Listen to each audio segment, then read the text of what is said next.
Bismillahirrahmanirrahim. Assalamualaikum warahmatullahi wabarakatuh. نويت التعلم والتعليم والإفادة والاستفادة والتذكر والتذكير والنفع والانتفاع والحث على التمسك بكتاب الله وسنة رسول الله والدلالة على الهدى والدعاء للخير. اللهم صل على سيدنا محمد الفاتح لما أغلق والخاتم لما سبق ناصر الحق بالحق الهادي إلى صراطك المستقيم وعلى آله وصحبه حق قدره ومقداره العظيم. سبحانك لا علم لنا إلا ما علمتنا إنك أنت العليم الحكيم. رب اشرح لي صدري ويسر لي أمري واحلل عقدة من لساني يفقهوا قولي. وصلى الله على سيدنا محمد وعلى آله وصحبه وسلم والحمد لله رب العالمين. الحمد لله رب العالمين وبه نستعين على أمور الدنيا والدين. والصلاة والسلام على أشرف الأنبياء والمرسلين سيدنا محمد وعلى آله وصحبه أجمعين. قال المصنف رحمه الله ونفعنا وبعلومه في الدارين إلى أن قال. Hadirin yang dirahmati Allah Subhanahu wa taala. Puji syukur atas kehadirat Allah yang telah Allah berikan kepada kita semua segala macam karunia-Nya. Di antara karunia yang Allah berikan kepada kita yang kita rasakan sampai sekarang ini adalah bagaimana Allah menganugerahkan kepada kita waktu-waktu mulia. Karena dengan waktu tersebut kita bisa beribadah kepada Allah Subhanahu wa taala. Terlebih waktu yang Allah jadikan di dalamnya berlipat ganda amal yang kita lakukan hingga akhirnya menjadikan pahala yang begitu banyak. Hanya dengan satu ibadah maka kita bisa mendapatkan anugerah dari Allah Subhanahu wa taala. Semoga kita semua senantiasa diberikan kemudahan untuk senantiasa beribadah kepada Allah. Amin ya rabbal alamin.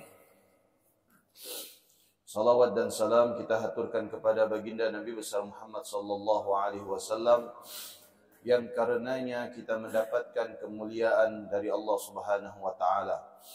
Kemuliaan dari Allah melalui Nabi kita Muhammad sallallahu alaihi wasallam begitu banyak. Di antaranya yang paling besar adalah merupakan rahmat Allah. Sehingga Allah taala berfirman, "Wa ma arsalnaka illa rahmatan lil alamin." Sesungguhnya di dalam diri Nabi kita Muhammad sallallahu alaihi wasallam ada merupakan rahmat dari Allah Subhanahu wa taala untuk sekalian alam. Semoga kita semua mendapatkan karunia-Nya di dunia dan di akhirat. Amin ya rabbal alamin. Pada pertemuan kali ini kita barangkali tidak akan menyambung kajian sebagaimana biasa, akan tetapi kita fokus kepada pembahasan yang berkaitan dengan 10 hari pertama bulan Dzulhijjah. 10 hari pertama bulan Dzulhijjah ini adalah merupakan waktu-waktu mulia. Kemuliaannya dibuktikan oleh beberapa dalil yang ada di dalam Al-Quran. Bahkan 10 hari pertama bulan Dzulhijjah ini sebagian para ulama mengatakan bahwasanya lebih afdal daripada malam Lailatul Qadar. Lebih afdal daripada malam Lailatul Qadar. Apa buktinya? Malam Lailatul Qadar sebagian ibadah bisa dilakukan. Ada juga ibadah yang tidak bisa dilakukan di malam Lailatul Qadar. Ibadah yang bisa dilakukan seperti sholat. Bisa tidak? Bisa. Puasa? Bisa. Mengeluarkan zakat? Bisa. Sedekah? I'tikaf? Haji bisa? Tidak bisa. Karena haji al-hujju ashhurum ma'lumat. Karena haji di waktu-waktu tertentu. Sedangkan 10 hari pertama bulan Dzulhijjah, salat bisa, puasa bisa, zakat bisa, sedekah, haji bisa. Semua ibadah bisa dilakukan di 10 hari pertama bulan Dzulhijjah. Maka sebagian para ulama mengatakan 1 sampai 10 Dzulhijjah adalah merupakan waktu yang terbaik dan masa yang terbaik dibandingkan malam Lailatul Qadar. Kira-kira jelas Pak ya? Paham ya? Bisa diterima? Oke. Kalau begitu Pak Ustaz, saya giat di 10 hari pertama saja ibadahnya. Nanti malam Lailatul Qadar saya tidak giat. Salah. Tidak seperti itu. Artinya ketika kita mengetahui keutamaan dari keutamaan yang lain, tidak menghalangi kita untuk melakukan ibadah di hari-hari yang lain. Yang kedua, Allah Ta'ala berfirman, A'udzubillahi minasyaitonirrajim, wal fajri wa layalin ashr.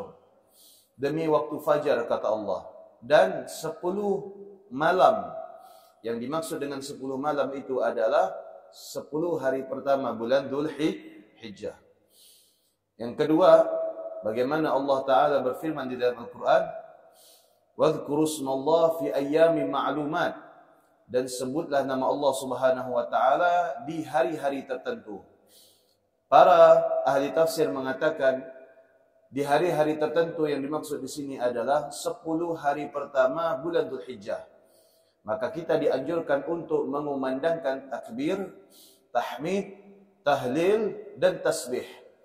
Akan tetapi takbir yang kita baca ketika masuk pertama bulan Dzulhijjah itu dibaca secara sir. Maka nanti puncaknya baru kemudian kita membaca takbir secara berjamaah. Allahu Akbar, Allahu Akbar, Allahu Akbar. La ilaha illallah, Allahu Akbar, Allahu Akbar, walillahil hamd. Ini dibaca oleh setiap kita masing-masing. Kenapa? Karena menjalankan anjuran daripada Allah Subhanahu wa Ta'ala. Maka ketika kita membaca takbir, kita mendapatkan salah satu keutamaan mengamalkan apa yang difirmankan oleh Allah Ta'ala, وَاذْكُرُوا اسْمَ اللَّهِ فِي أَيَّامٍ مَعْلُومَاتٍ. Akan tetapi, takbir yang dibaca ketika hari raya Idul Adha atau masuk bulan Dzulhijjah, waktunya berbeda dengan hari raya Idul Fitri. Kalau hari raya Idul Adha, dianjurkan kita membaca takbir dimulai dari pertama masuk bulan Dzulhijjah sampai hari ke-13. Sampai hari Tasyrik. Hari ke-13 bulan Dzulhijjah sebelum matahari itu terbenam. Dianjurkan kita membaca takbir. Berarti waktu membaca takbir lebih banyak daripada hari raya Idul Fitri. Hari raya Idul Fitri kapan dianjurkan membaca takbir? Malam 1 Syawal sampai pelaksanaan solat hari raya Idul Fitri. Habis itu selesai. Kalau Idul Adha terus kita baca sampai selesai hari Tasyrik. Nah, ini menunjukkan keutamaan 10 Dzulhijjah jauh lebih besar daripada hari pertama bulan Syawal. Ini juga dinamakan sebagai bulan haram. Kenapa dikatakan bulan haram? Karena memiliki aturan sendiri daripada bulan-bulan lainnya. Sama dengan tanah haram, sama dengan memakai ihram. Kenapa tanah ini dinamakan tanah haram? Karena tanah ini adalah merupakan tanah suci yang tak berlaku apa yang berlaku di luar daripada tanah ini. Contoh, ketika kita memasuki tanah haram, dilarang berkata-kata yang tidak baik. Memang berkata-kata yang tidak baik itu dilarang di semua tempat, tapi terlebih di tanah haram. Faman hajja fala rafatha wala fusuqa wala jidala fil hajj. Maka barang siapa yang melaksanakan ibadah haji, jangankan untuk berkata yang tidak baik, berdebat saja tidak boleh. Berdebat saja tidak boleh. Faman hajja fala rafatha wala fusuqa wala jidala fil hajj. Tak boleh berdebat. Tak boleh emosian, tak boleh berkata-kata yang tidak baik. Maka berlaku sesuatu di tanah haram yang tak berlaku di tanah lain. Seperti apa? Membunuh semut, bunuh lalat, kemudian sesuatu yang barangkali tidak merugikan kita, kita bunuh binatang itu, mematahkan ranting dan lain sebagainya. Ya, maka itu diharam dilakukan di tanah haram. Jelas? Ihram. Kenapa dinamakan ihram? Karena ketika kita memakai itu, apa-apa yang bisa kita lakukan di luar ihram, haram dilakukan ketika ihram. Seperti memakai minyak wangi, kemudian bersolek, kemudian memakai pakaian yang berjahit untuk laki-laki, menutup kepala bagi laki-laki, memakai pakaian dalam bagi laki-laki, menutup wajah bagi perempuan, menutup kedua tangan bagi perempuan. dan kemudian memakai kaos kaki bagi laki-laki, mencukur rambut, mencabut bulu, dan lain sebagainya. Itu semua haram dilakukan ketika kita memakai ihram.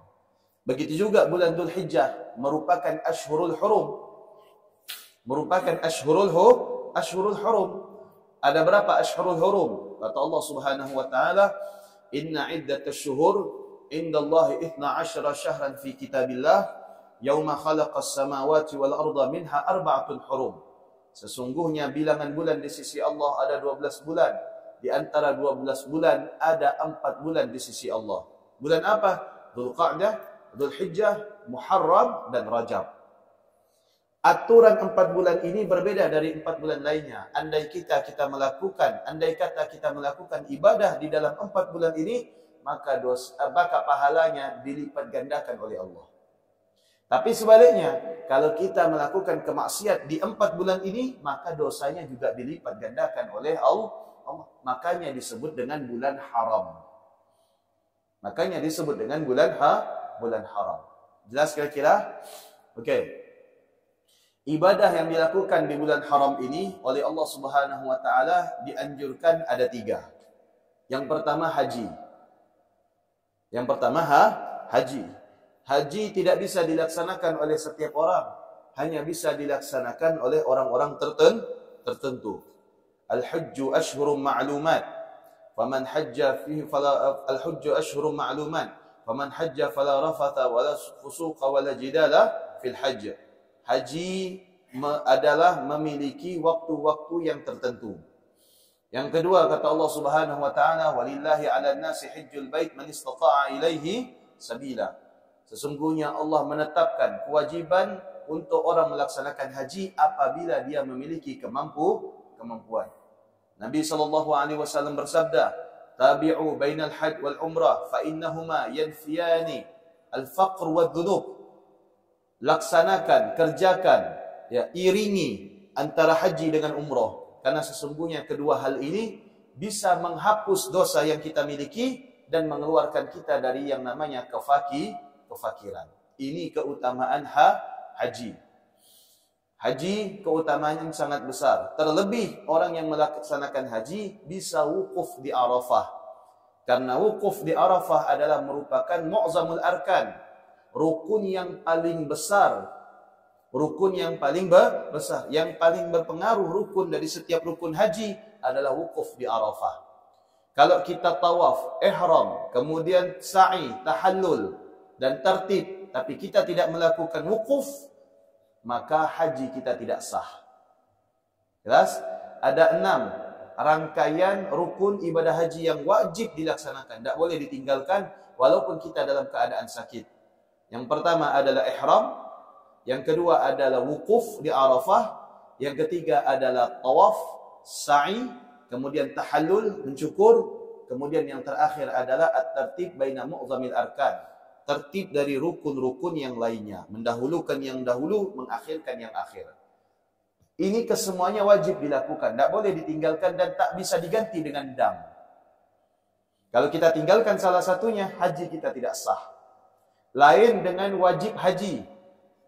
Wajibatul hajj, wajib di dalam haji seperti apa? Mabit di Mina dan Musdalifah, melempar jumrah, kemudian tawaf qudum dan lain sebagainya.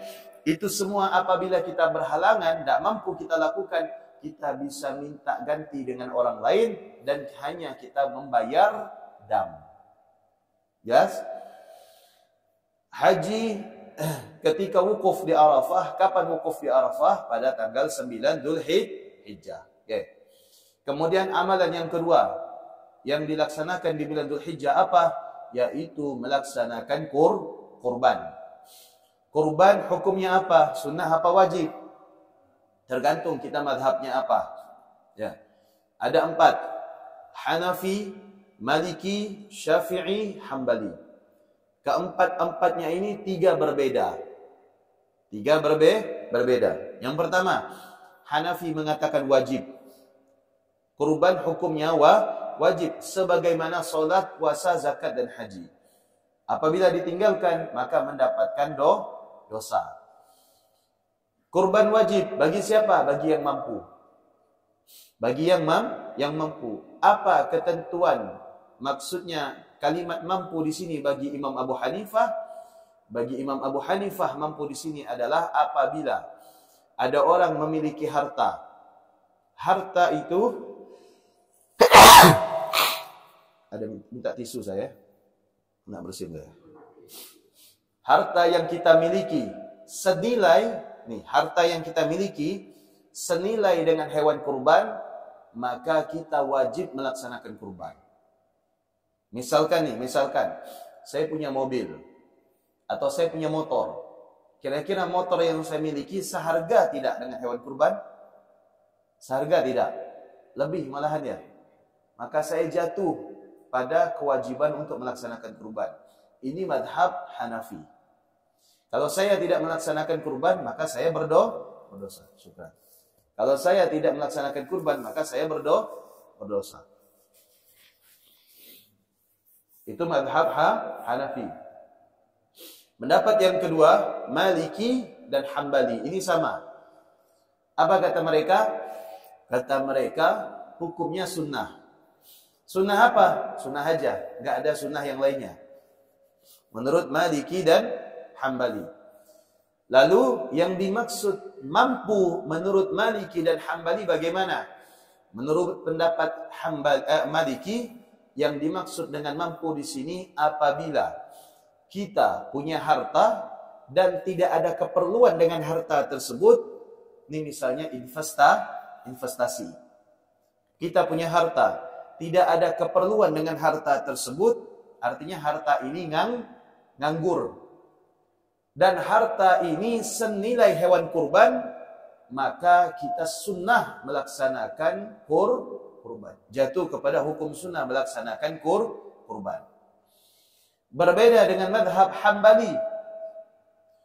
Madhab Hambali mengatakan seseorang masuk kategori mampu berkurban andai kata dia mendapatkan hewan kurban sekalipun dengan cara berhutang dan dia yakin bisa membayar hutang tersebut, maka dia masuk kategori mampu untuk berkurban. Itu madhab Hambali. Hambali ini banyak dilakoni oleh saudara-saudara kita Salafi. Itu mereka madhabnya rata-rata Hambali. Tapi mereka bilang mereka tidak bermadhab pula. Tapi rata-rata mereka madhabnya Hambali. Ya, padahal disadari atau tidak mereka itu sebenarnya bermadhab. Madhabnya adalah Hambali. Madhab kita Syafi'i. Bagaimana Syafi'i? Hukumnya sunnah muakkadah. Hukumnya sunnah muakkadah. Apa itu sunnah muakkadah? Sunnah muakkadah adalah sunnah yang dikuatkan. Kenapa sunnah ini berbeda dengan sunnah yang lainnya? Karena hal ini tidak pernah ditinggalkan oleh Nabi. Nabi tidak pernah meninggalkan yang namanya kurban. Apapun kondisi Nabi tidak pernah meninggalkan kurban. Sampai Nabi pernah berkurban dengan kurban yang sangat banyak. Ketika Nabi SAW datang ke kota Mekah, Nabi membawa 100 ekor onta. Ke-100-nya disembelih oleh Nabi dalam rangka kurban. 63 disembelih dengan tangan Nabi sendiri. Dan sisanya disembelih oleh para sahabat Nabi SAW. Bahkan Nabi SAW menyembelih itu semua untuk kurban. Menunjukkan bahwasanya Nabi memiliki perhatian terhadap kurban. Kategori mampu menurut madhab Syafi'i bagaimana? Yaitu seseorang dikatakan mampu apabila dia memiliki harta. Dan harta ini senilai dengan hewan kurban. Kemudian dia memiliki persediaan makanan yang bisa dimakan dari hari raya Idul Adha sampai hari raya Tasyrik, maka orang ini masuk kategori mampu untuk berkurban. Misalkan saya punya uang di rekening 3 juta atau 5 juta. 3 juta saya bisa beli buat beli kambing. 2 juta cukup enggak saya buat makan selama 4 hari? Cukup. Ya, sangat cukup. Maka masuk kategori mampu untuk berkurban. Sunnah untuk berkurban. Andai kata saya meninggalkan, maka hukumnya makruh. Tidak haram, tapi makruh. Nah, kurban sejatinya punya dua hukum. Asal kurban itu adalah sunnah. Tapi sunnah itu terbagi menjadi dua. Yang pertama hukumnya adalah sunnah ainiyah. Yang kedua adalah sunnah kifaiyah. Apa itu sunnah ainiyah? Sunnah ainiyah di sini adalah sama dengan fardu ain. Kalau fardu ain seperti solat, puasa, zakat, haji, itu fardu ain. Wajib secara individu. Tidak bisa diwakilkan kepada orang lain. Kalau kita kerjakan dapat pahala, kalau kita tinggalkan dapat dosa. Itu namanya fardu ain. Sama dengan sunnah ainiyah. Apa itu sunnah ainiyah? Ya, sunnah yang dilaksanakan kita secara individu. Apabila kita mampu, maka kita mengerjakan mendapat pahala. Tapi kalau kita tidak kerjakan, maka tidak mendapatkan dosa. Hukum yang kedua adalah sunnah kifaiyah. Apa itu sunnah kifaiyah? Sunnah kifaiyah adalah hampir sama dengan fardu kifayah. Apa itu fardu kifayah? Fardu kifayah itu bukan saja nyolatkan jenazah, bukan saja berkaitan dengan jenazah. Fardu kifayah itu hukum umum. Di antaranya memperlakukan jenazah dengan 4 hal. Memandikan, mengkafankan, mensolatkan, dan menguburkan. Nah, contoh fardu kifayah. Andai kata di komplek ini ada yang meninggal. Komplek Lestari ini ada yang meninggal. Satu komplek tidak ada yang bisa mengurusi jenazah. Maka kalau jenazah ini belum diurus, belum dimandikan, belum dikafankan, dan seterusnya, satu kampung ini berdosa. Satu kampung ini berdosa. Definisi fardu kifayah, apabila dilakukan oleh sebagian orang, maka kewajiban yang lain itu gugur. Kewajiban kita tidak gugur selama jenazah ini belum dilaksanakan kewajibannya. Ya, sampai jenazah ini bisa dilaksanakan kewajibannya, terlaksana, maka dosa satu komplek Lestari ini gugur. Ternyata yang bisa melaksanakan hanya 1 orang misalkan. Ya, walaupun anak tersebut yang bisa melakukan ini walaupun usianya mumayyiz mencukupi syarat. Usia mumayyiz itu antara 6 sampai 7 tahun mencukupi syarat. Misalkan ada anak umur 7 tahun. Dia bilang, "Sini Pak, biar saya yang urus jenazah ini.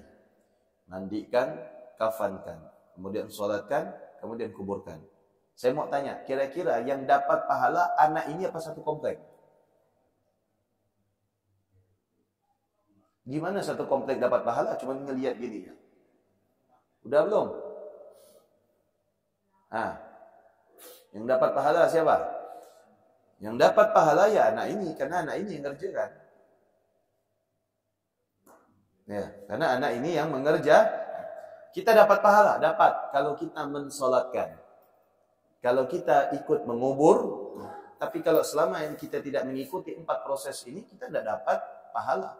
Tapi kalau sudah dikerjakan, dosa kita gugur.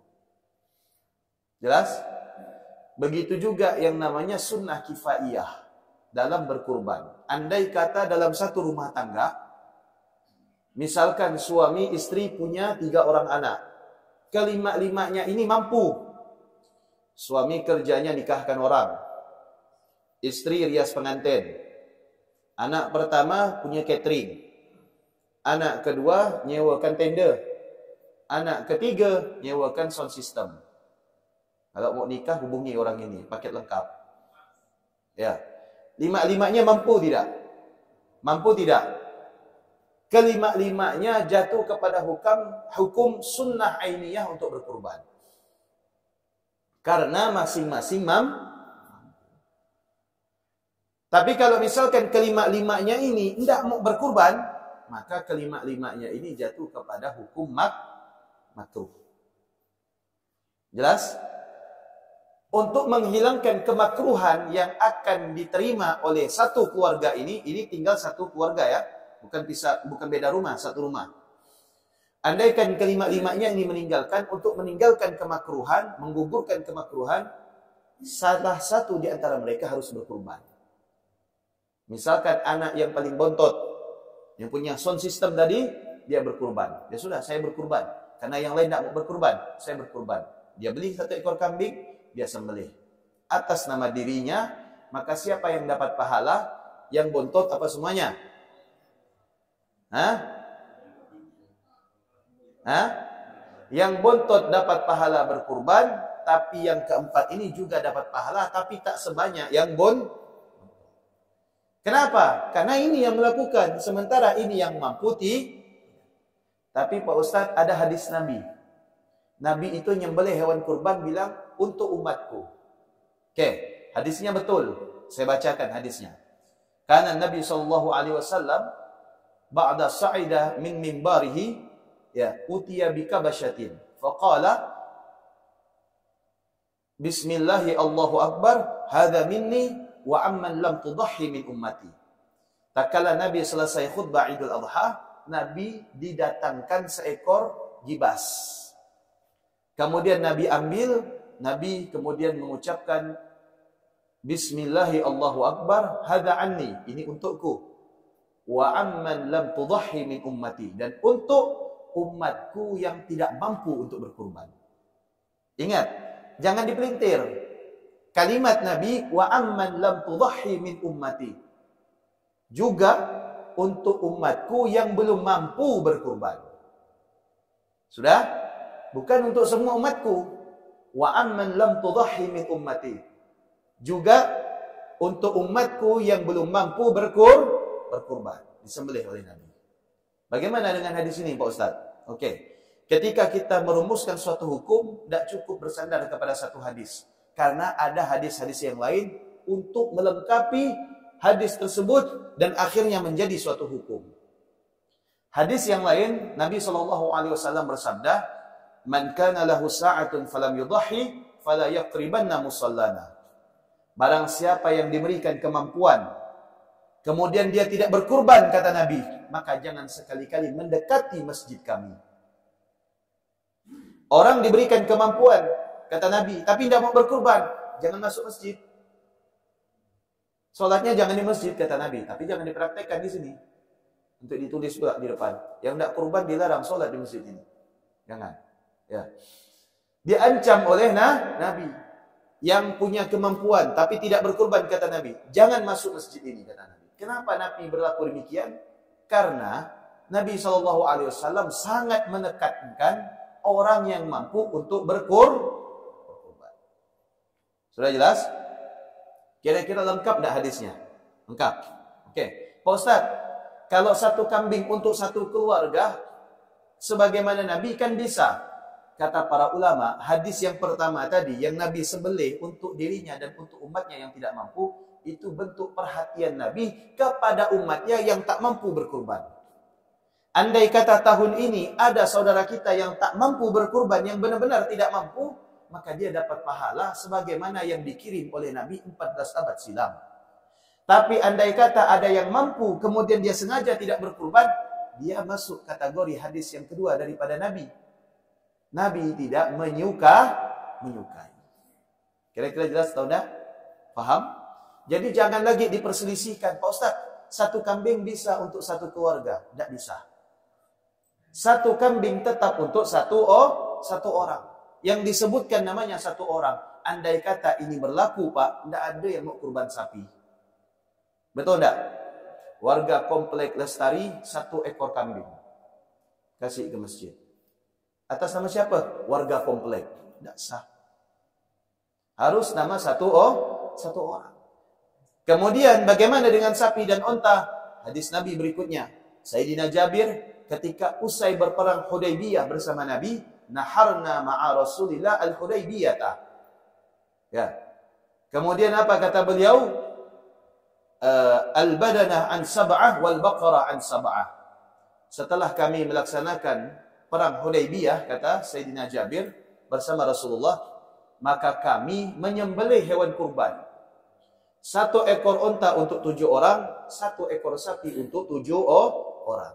Berarti menunjukkan bahwasanya betul 1 ekor sapi dan 1 ekor unta untuk 7 orang, 1 ekor kambing untuk 1 orang. Kira-kira jelas tak? Paham? Logikanya seperti ini, Pak. Kalau kita kurban, tujuannya untuk apa? Agar kurban yang kita keluarkan ini menjadi kendaraan kita di akhir. Kalau satu kambing untuk satu keluarga, kira-kira bapaknya duduk di mana, istrinya duduk di mana, anak-anaknya duduk di mana? Kalau sapi kan masih oke, ya kan? Masih kuat. Kalau kambing ini. Nah, makanya satu ekor kambing untuk satu orang. Kira-kira jelas? Paham? Oke. Ini terjadi di zaman Kiai Haji Wahab Hasbullah. Kiai Haji Wahab Hasbullah didatangi oleh salah seorang juragan. Kata juragan ini bilang, Yai, saya mau tanya, saya punya 8 keluarga. Suami, istri, dan 6 anak saya. Saya mau berkurban dengan 1 ekor sapi. Kira-kira boleh? Boleh. Kata Kiai Wahab Hasbullah, boleh? Boleh kan? Saya tanya Kiai yang satu, tidak boleh. Tidak sah. Karena sapi hanya untuk 7 orang katanya. Makanya saya tanya Kiai lagi, kira-kira boleh tidak? Boleh. Alhamdulillah boleh. Tapi Pak, kenapa Pak Kiai? Begini, naik sapi itu kan tinggi. Perlu tangga? Ya. Tangganya itu kambing. Tangganya itu kambing. Beli kambing 1 untuk dijadikan tangga supaya bisa naik sapi. Oh gitu Kiai, iya. Kalau tidak pakai kambing, nanti jatuh. Apalagi istri Anda tuh pakai kain. Tidak bisa nanti repot naik sapi. Harus pakai tangga. Nama tangganya adalah kambing. Berarti saya nambah kambing 1. Iya, buat tangga. Oke. Saya beli kambing 1 buat tangga. Kira-kira betul tidak? 8 orang. Nah, kurban ini disunnahkan setiap tahun. Pak Ustadz, saya sudah kurban tahun kemarin. Tahun ini saya tidak mau kurban. Cukup kurban tahun kemarin. Kan sunnah. Begini. Kenapa kurban ini disunnahkan setiap tahun? Karena apa? Karena ibadah ini 1 tahun sekali. Karena ibadah ini 1 tahun sekali. Andai kata akikah disunnahkan 1 tahun sekali, maka pasti kita melaksanakan akikah 1 tahun sekali. Hanya saja akikah itu seumur hidup 1 kali, sebagaimana haji. Kurban disunnahkan 1 tahun sekali. Kenapa? Karena kita tidak mengetahui kurban mana yang diterima oleh Allah. Sayyidina Abdullah bin Umar itu suka sedekah. Saking sukanya sedekah Sayyidina Abdullah bin Umar, walaupun ada orang mampu minta kepada Sayyidina Umar, diberi. Hingga suatu kali, Sayyidina Abdullah bin Umar diingatkan oleh anaknya, wahai ayah, yang ayah beri tadi itu semuanya orang mampu. Bukan orang fakir, kenapa ayah kasih? Apa kata ayahnya? Andai kata yang datang ini adalah ulama, saya kasih. Yang datang ini adalah orang kaya, saya kasih. Yang datang orang fakir, saya kasih. Yang datang orang miskin, saya kasih. Kenapa semuanya saya kasih? Kata Sayyidina Abdullah bin Umar, "Lau alimtu anna Allah taqabbala minni amalan salihan wahidan la farihtu." Andai kata Sayyidina Abdullah bin Umar, 1 saja di antara sedekah yang saya keluarkan, saya dapat kabar itu diterima oleh Allah, sudah cukup dan saya pasti bahagia. Masalahnya saya tidak tahu mana yang saya berikan yang diterima oleh Allah, makanya saya berikan semua. Begitu juga kurban, kenapa setiap tahun? Karena kita tidak mengetahui kurban mana yang bisa diterima oleh Allah. Syukur-syukur kurban kita setiap tahun diterima oleh Allah. Nah, kalau seumur hidup kita berkurban dan kurbannya hanya diterima 1 kali, maka kita sudah termasuk orang yang beruntung. Makanya kurban dianjurkan setiap tahun. Kira-kira jelas? Paham Pak? Yang ketiga, masalah puasa. Dalam bulan Dzulhijjah ada 2 puasa. Puasa hari Tarwiyah dan puasa hari Arafah. Kenapa Tarwiyah dinamakan Tarwiyah? Kenapa Arafah dinamakan Arafah? Pertama, saya menukil dari apa yang dikatakan oleh Imam Fakhruddin Ar-Razi. Di dalam tafsirnya, beliau mengatakan, setiap tanggal 8 Dzulhijjah dinamakan Tarwiyah.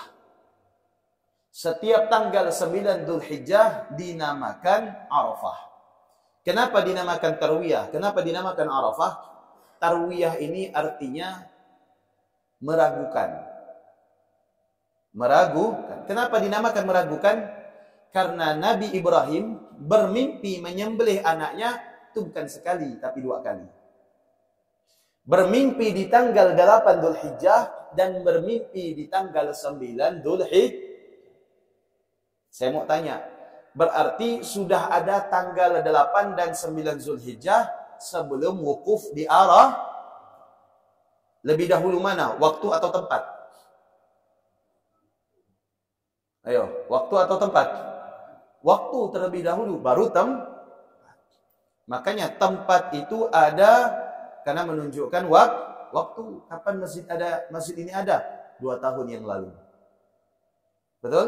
Kapan komplek ini ada? 10 tahun yang lalu. Berarti waktu dulu ada, baru kemudian tempat. Sudah jelas? Nabi Ibrahim pertama kali mimpi di tanggal 8 Dzulhijjah.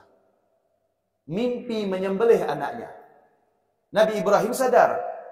Dan kemudian bertanya, ini mimpi wahyu dari Allah, karena mayoritas mimpi para nabi dan para rasul itu adalah merupakan wahyu. Nabi Ibrahim kemudian bertanya, ini mimpi atau bisikan setan? Kenapa Allah memerintahkan saya untuk menyembelih putra saya? Ragu. Maka dinamakan hari tarwiyah. Ragu itu dinamakan hari tarwiyah. Bayangkan, ragunya Nabi jadi ibadah. Ragunya kita jadi apa? Jadi keraguan. Betul tak? Ya sudah, kata Nabi Ibrahim. Kalau mimpi lagi, berarti nyata. Keesokan harinya, tanggal 9 Dzulhijjah, Nabi Ibrahim bermimpi kedua kalinya. Mimpi apa? Nyembelih putranya lagi.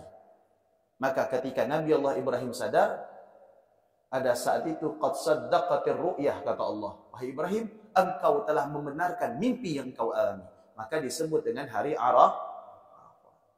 Apa arti Arafah? Arti Arafah itu mengakui, mengenali, dan mengetahui. Sudah jelas? Oke. Apa keutamaan 2 puasa ini? Puasa tarwiyah, kata Nabi SAW, puasa hari tarwiyah mengampuni dosa setahun yang lalu.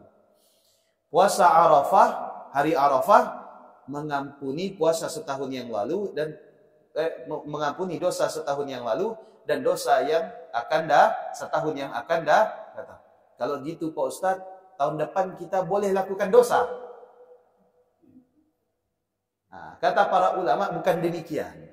Kata para ulama, andai kata di tahun yang akan datang, tanpa kita sengaja, kita khilaf, tergelincir di dalam dosa kecil, ingat, dosa kecil, maka kemudian diampuni oleh Allah berkat puasa hari Arafah. Tapi kalau dosa besar, tidak bisa diampuni dengan dosa, harus dengan taubat. Oke, Pak Ustadz, bagaimana kita puasa hari Arafah hari Sabtu, Idul Adha hari Minggu, sedangkan orang wukuf hari Jumat, hari raya Idul Adha hari Sabtu? Bagaimana? Jadi begini, puasa hari Arafah dengan wukuf Arafah itu 2 hal yang berbeda. 2 hal yang berbeda, bukan sama. Orang yang wukuf di Arafah tidak dianjurkan oleh Nabi untuk berpuasa. Orang yang wukuf di Arafah tidak dianjurkan berpuasa. Siapa yang pernah haji di sini? Ada yang pernah haji? Ketika wukuf puasa enggak? Enggak boleh puasa ketika wukuf. Supaya apa? Ibadahnya maksimal. Sudah? Orang yang di luar wukuf, di luar haji, dianjurkan berpuasa. Puasanya apa? Puasa 9 Dzulhijjah hari Arafah. Sudah? Wukuf di Arafah. Kapan dimulai wukuf di padang Arafah? Mulai wukuf Arafah min zawali syamsi liyaumit tasi' ila ghurubi syamsi liyaumil 'ashir. Dimulainya seseorang itu wukuf kapan? Ketika matahari tepat di atas kepala pada tanggal 9 Dzulhijjah sampai matahari itu terbenam. Betul? Oke. Berarti wukuf kira-kira 1 hari atau setengah hari? setengah hari. Tidak sampai setengah hari malahan. Jam 12 sampai jam 6 katakan. Berapa jam itu? 6 jam. Berarti seperempat hari. Ya, seperempat hari. Andai kata puasa Arafah kita harus mengikuti orang wukuf di Arafah, maka puasa kita cuma 6 jam. Betul apa betul? Andai kata puasa kita patokannya wukuf di Arafah, kenapa tidak puasa? Nunggu orang wukuf.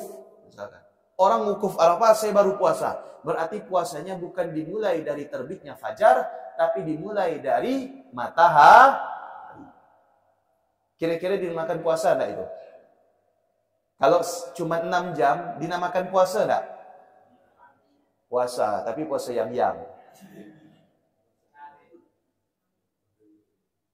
Jelas enggak kira-kira? Artinya, ibadah kita di sini tidak ada kaitannya dengan ibadah di negara lain. Paham? Semua ibadah yang kita lakukan di tempat kita tidak ada kaitannya dengan waktu ibadah di tempat lain. Karena setiap tempat memiliki waktu yang berbeda. Andai kata kita ngotot, enggak Pak Ustaz, saya lebaran haji harus sama dengan jamaah haji yang ada di Mekah. Oke. Sekarang jamaah haji kira-kira lebaran haji enggak? Enggak. Salat Id enggak jamaah haji? Enggak. Mereka enggak salat Id. Mereka fokus menyelesaikan rukun-rukun haji. Bahkan ketika kita melaksanakan salat Id, apa yang mereka lakukan? Mereka bergegas dari Mina menuju menuju melempar jamrah. Tidak ada salat Id mereka. Kalau maaf, antum mengikuti harus berpatokan kepada jamaah haji salat Id antum, maka tidak usah salat Id. Tidak usah lebaran. Tidak usah puasa, karena patokannya adalah jamaah haji. Ibadah kita di negeri kita Indonesia berbeda waktunya dengan yang ada di negara luar. Kalau kita ngotot salat kita, puasa kita harus mengikuti negara lain, maka bisa-bisa tidak sah. Saya kasih contoh. Saya salat subuh ngikuti waktu Saudi, Pak Ustaz. Oke, subuh waktu Saudi jam berapa di waktu kita? Salat subuh waktu Saudi jam 8 pagi waktu kita. Betul enggak? Jam 8 pagi. Berarti salat subuhnya jam 8 pagi. Sah enggak tuh? Berarti salat suha, subuh waktu duha.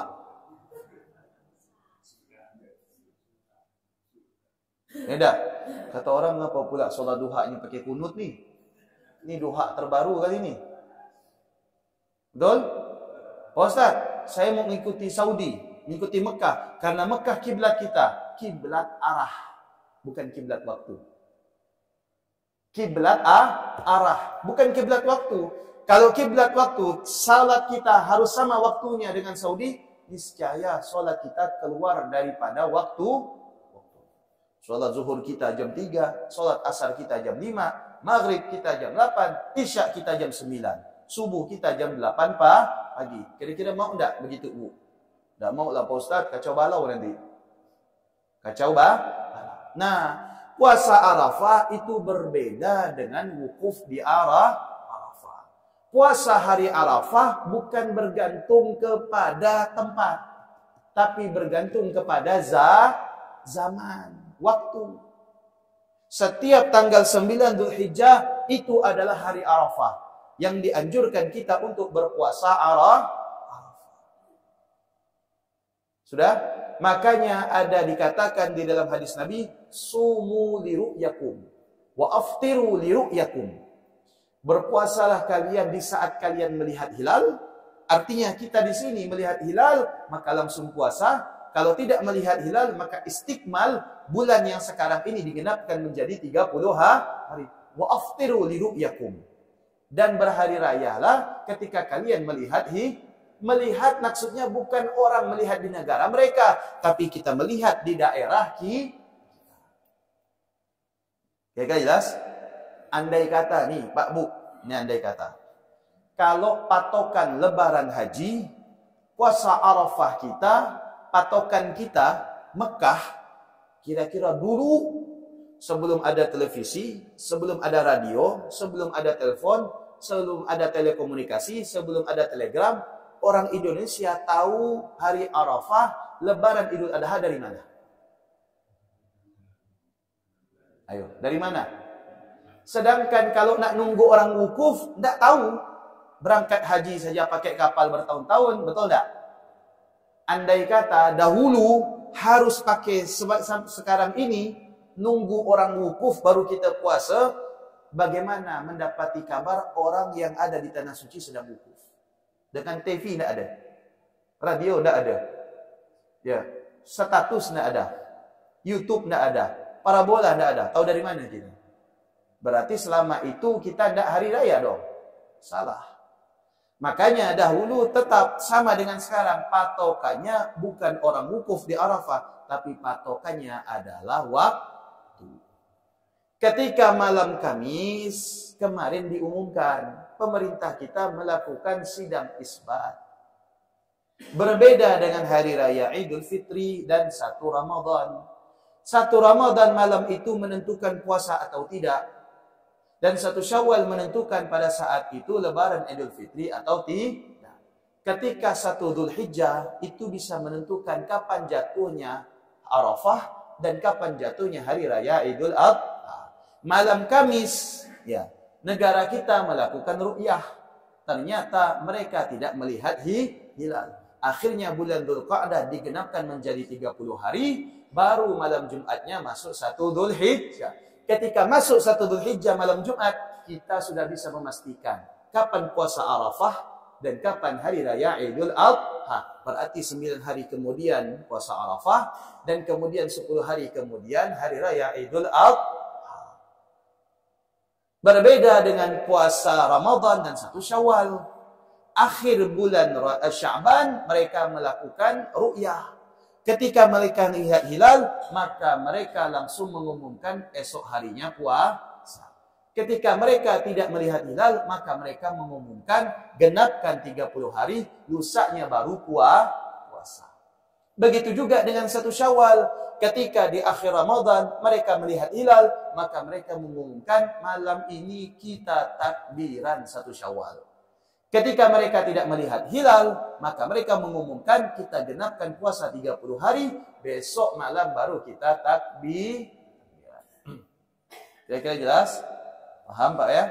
Nah, oke, oleh karena itu jangan lagi kita ini menganggap ibadah kita harus tergantung kepada yang ada di kota Mekah, karena kita berbeda tempat dan berbeda waktu.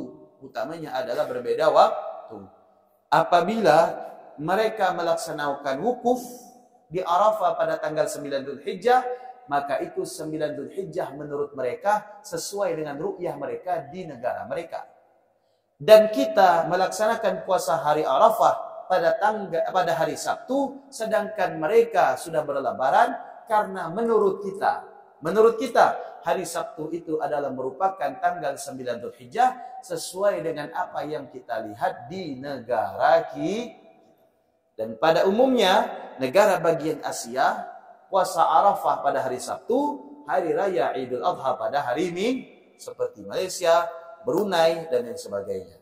Negara bagian Timur Tengah yang satu daratan masih dengan kota Mekah, mereka hari raya Idul Adha hari Sabtu dan puasa Arafah hari Jumat. Kira-kira jelas? Paham? Oke. Sekarang, kenapa masalah ru'yah ini kita lebih tepat berserah kepada pemerintah daripada kita harus melakukan ru'yah sendiri? Karena begini Pak, ini contoh. Misalkan tadi malam saya sebagai ustadz, ini misalkan melakukan ru'yah. Saya ambil kalender, saya ambil perangkat saya ru'yah dan hisab sendiri. Hasil ru'yah dan hisab saya menyatakan tadi malam masuk, misalkan ini 1 Ramadan. Sementara pemerintah juga melakukan ru'yah dan hisab. Tapi pemerintah berbeda hasil dengan saya. Kata pemerintah tidak melihat hilal. Maka saya mengumumkan di Masjid Fastabiqul Khairat, misalkan, wahai warga komplek Mitra Raya Lestaria. Mitra Raya Lestari dan jamaah Masjid Fastabiqul Khairat, saya Ustadz Sobirin mengumumkan tadi malam saya melihat hilal. Maka saya umumkan malam ini juga kita berpuasa. Habis saya umumkan, pemerintah mengumumkan malam ini kami tidak melihat hilal. Berarti digenapkan, besok malam baru kita melaksanakan puasa 1 Ramadan. Saya mau tanya, kira-kira yang didengar oleh mayoritas penduduk, pemerintah atau saya? Pemerintah atau saya? Pemerintah. Makanya bagaimanapun keputusan pemerintah itu berpengaruh terhadap mayoritas dan sebaiknya saya tidak boleh publish. Apabila saya melihat cukup untuk diri saya sendiri. Saya tidak boleh publish. Ketika saya publish, saya umumkan, maka akan terjadi perpecahan. Kenapa diserahkan kepada pemerintah? Agar kita bisa beribadah dan berhari raya secara bersama-sama. Andai kata keputusan pemerintah salah, maka pemerintah yang bertanggung jawab di hadapan Allah. Kita sebagai rakyat tidak bertanggung jawab. Tapi dalam hal ini, apabila saya yang mengumumkan saya salah, maka saya yang menanggung apa yang dilakukan oleh sebagian umat. Kira-kira jelas, Pak? Paham? Ini yang bisa saya sampaikan. Mudah-mudahan tidak menimbulkan lagi perselisihan di antara kita. Apa yang saya sampaikan bukan dalam rangka ingin memberikan kekacauan atau perselisihan, tidak. Tapi yang saya sampaikan tujuannya adalah supaya kita bisa beribadah dalam keadaan harmonis dan masih dalam keadaan bersatu, tidak ada perpecahan di antara kita. Mudah-mudahan bermanfaat. Ada yang mau ditanyakan? Assalamualaikum warahmatullahi wabarakatuh. Ini masalah puasa Indonesia. Ya. Dianjurkan bulan Dzulhijjah yaitu tanggal 8, tanggal dan tanggal 9 Arafah. Ini banyak umat Islam sebagai umat Islam karena melakukannya tanggal 1 sampai tanggal 7. 1, 7, 8 sampai 9. Bagaimana dengan hukum ini, Pak Ustaz? Yang hukumnya Pak Ustaz atau hadisnya? Yang kedua, Pak Ustaz, ini para ulama tidak tanya masalah kurban ini. Ada yang mengatakan kurban Islam lebih afdol, ada yang mengatakan sapi lebih afdol. Misalnya saya contoh ini, Pak Ustaz. Saya cuma kurban kambing, ya kan? 7 orang, satu orang, kami 1 orang. Misalnya sebagai contoh, saya punya mobil Avanza, anggap saya itu kambing, Pak Ustaz. Sedangkan satu lagi punya mobil Avanza yang sapi ini 7 orang. Otomatis sapi itu mobil Avanza itu dipakai sapinya ini 7 orang itu sapi. Tapi kalau kambing, otomatis sapi itu sudah 1 hari, itu kan bebas dalam mobil itu. Berarti lagi pula untuk niat atau bacaannya itu otomatis 7 kali ya kambing namanya. Bacaan apa itu? Kalau niat untuk orang berubah misalnya bacaan yang disunahkan kalau tapi 1 kali ada 2 orang. Bagaimana pandangan Pak Ustaz mengenai kalau tidak berapa ulama ini, Pak Ustaz? Assalamualaikum warahmatullahi wabarakatuh. Yang pertama, masalah hadis puasa. Satu sisi hadis menyatakan Nabi berpuasa bulan Dzulhijjah dari awal sampai tanggal 9 Dzulhijjah. Satu sisi hadis mengatakan Nabi tidak berpuasa. Kata para ulama, ini ditanyakan oleh Imam Ahmad bin Hanbal kepada gurunya. Kata gurunya apa? Hadis yang pertama, Nabi menganjurkan puasa untuk menghidupkan 10 hari pertama daripada bulan Dzulhijjah. Artinya puasa bukan sampai 10, tidak. Dari hari pertama sampai hari ke-9. Karena hari ke-10-nya haram puasa sampai hari ke-13. Satu sisi Nabi melarang puasa itu maknanya untuk orang yang melaksanakan haji. Orang yang melaksanakan haji dilarang puasa supaya mereka fokus terhadap ibadah hajinya. Jelas, Pak? Yang kedua, masalah kurban kambing dengan sapi, mana yang paling afdol? Memang paling afdol kurban kambing. Lebih afdol kurban kambing. 1 ekor kambing. Orang yang berkurban dengan 1 ekor kambing dengan 1 ekor sapi, lebih afdol orang yang berkurban dengan 1 ekor kambing. orang yang berkurban dengan 7 ekor kambing untuk 1 orang. Ingat, 7 ekor kambing untuk 1 orang dan 1 ekor sapi untuk 7 orang lebih afdol 1 orang dengan 7 kambing. Ngerti tidak kira-kira? Orang yang berkurban 1 orang dengan 7 ekor kambing dengan 1 orang dengan 7 ekor sapi lebih afdol dengan 7 ekor kambing daripada 7 ekor sapi walaupun untuk 1 orang. Sudah jelas? Kenapa dikatakan lebih afdol kambing daripada sapi? Karena kambing ini adalah merupakan simbol hewan kurban. Yang sebagaimana dikatakan di dalam Al-Quran. وَفَدَيْنَهُ بِذِبْحٍ عَظِيمٍ. Sudah? Tapi lihat kemaslahatannya. Lihat kemaslahatannya lagi. Mana yang lebih maslahat, kambing atau sapi? Lebih banyak dagingnya sapi. Ya sudah, sapi tidak apa-apa. Sapi tidak apa-apa. Jangan udah daftar sapi lalu saya mau tarik uang saya. Ganti kambing. Dah. Di sini kita juga lihat kemaslahatan. Oke. Untuk 1 ekor kambing dibaca dengan 7 kali niat. Tidak, 1 kali niat. Untuk 1 ekor sapi, 1 kali niat. Tidak ada yang dibaca lebih dari 1 niat. Kecuali sembelihan yang diperuntukkan akikah dan kurban. Harus dengan 2 nih. Dan itu boleh menurut pendapat Imam Romri di dalam madhab Syafi'i. Pak Ustaz, saya belum akikah, saya belum kurban. Bisa dua-duanya? Bisa. Kalau bapak laki-laki, 2 ekor disembelih. Niatkan untuk akikah dan niatkan untuk kurban. Jatuh kedua-duanya. Jelas tak kira-kira Pak? Jelas ya? Oke. Kalau misalkan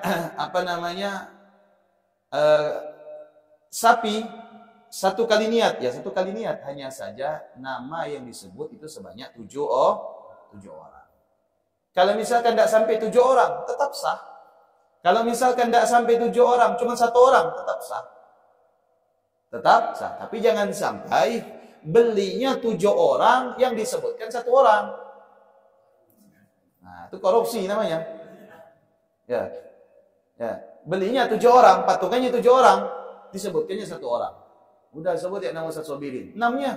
Udahlah, tidak usah tahu. Nah, tidak boleh seperti itu.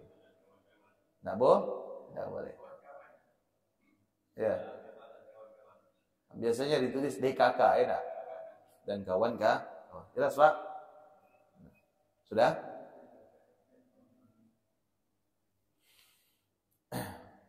Mudah-mudahan bermanfaat. Sudah.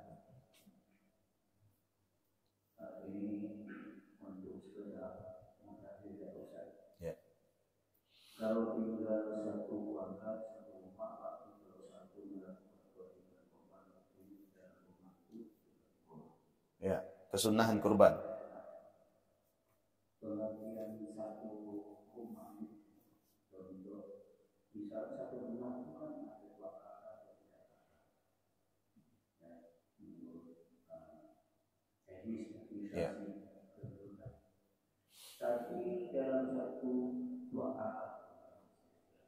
Dalam 2 kakak ini 1 kakak ini administrasinya tetap ke 1 rumah. Cuma mereka ini tidak ada dari rumah.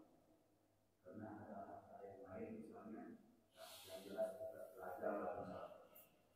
Sudahlah, sudah 1 kakak dan kita yang keluarga 1 ini istilahnya laki-laki perempuan suami istri, suaminya anak. Jadi istrinya di rumah 1 keluarga.